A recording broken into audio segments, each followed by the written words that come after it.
My name is Abe Straits, and I'll be giving my speech, Crabs, the Humble Animal. This is our audience. We all know Amelia Earhart and the pioneer she was, and many theories exist about her disappearance. One of them is that she crash landed on an island and was eaten by coconut crabs. But what if I told you coconut crabs aren't actual crabs? If we talk about things that evolve into crabs, so being crabs themselves, then we can better study what caused this, why this is happening, and what crabs do for the environment.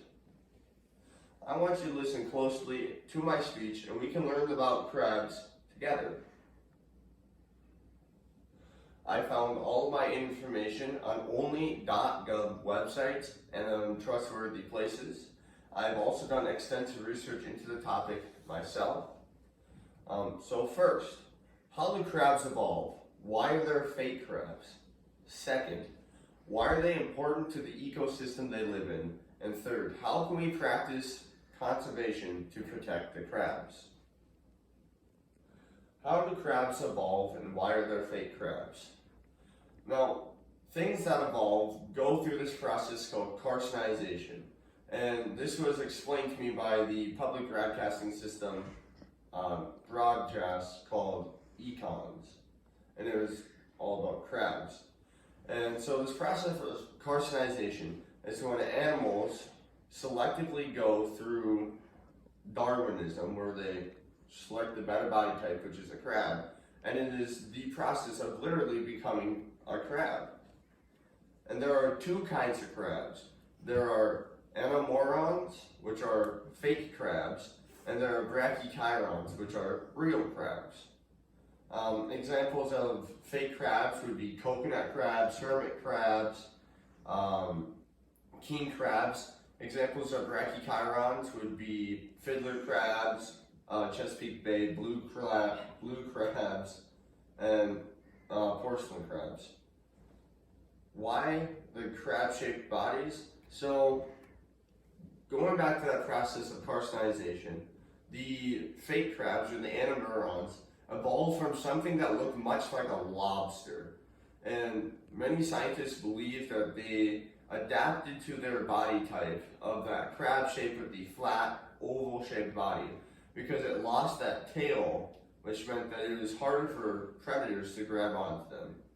Another surprising thing is that crabs, their body, which is a hard shell, makes them very flexible in places where they can live because they don't have to worry about it being too hot or too cold or things like that.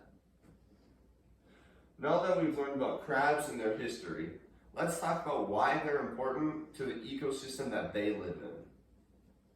Crabs carry out important ecological functions in freshwater river sources according to the National Forest Service. Not only do they scavenge and keep the water healthy for other animals, but they are also food for many other animals. Crabs are eaten by many kinds of fish, herring. They're also eaten by sea turtles. So says the NLAA. Land-based crabs also spread seeds of trees and many different other kinds of plants. And so said the National Library of Medicine.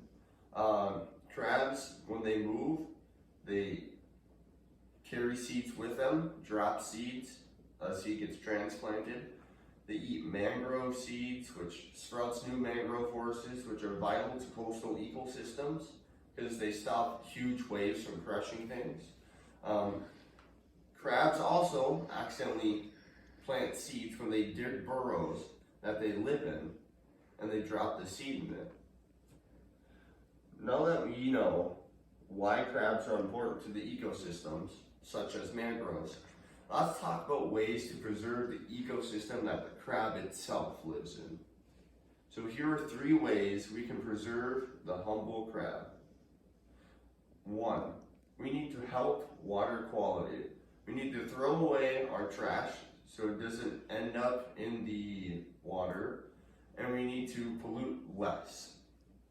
2, we need to preserve oyster reefs, and this is coming from the Chesapeake Bay Foundation, who are in charge of conservation for the Chesapeake blue crab mentioned earlier. And so preserving oyster reefs, what they do is they use old oyster shells and they put them on these reefs so then the young oysters have a spot to hold on to. And this was also said by the Naturally Resilient Communities, which is another group that promotes the blue Chesapeake Bay crab. Another thing we can do, and this was given to me by the Monterey Bay Aquarium Seafood Watch, is we need to reduce overfishing of crabs. And ways we can do this include enforcement of regulations, more harsh regulations, and well-monitored fishing docks. Because if we have well-monitored fishing docks and harsh regulations, it actually benefits the fishermen rather than just the crab itself. Because it's more lucrative to the fishermen if they know, hey, I'm bringing in this crab, it's going to get this much, I can only have so many, I know I'm going to get paid this much for this many crabs.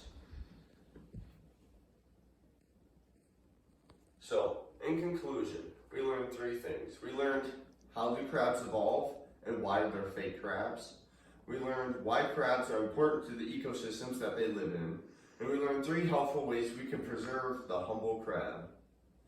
And so now we all know a little more about crabs. Do you guys think that Amelia Earhart was eaten by crabs? And now with this information, you can successfully prove somebody wrong on whether a coconut crab is a crab. Thank you.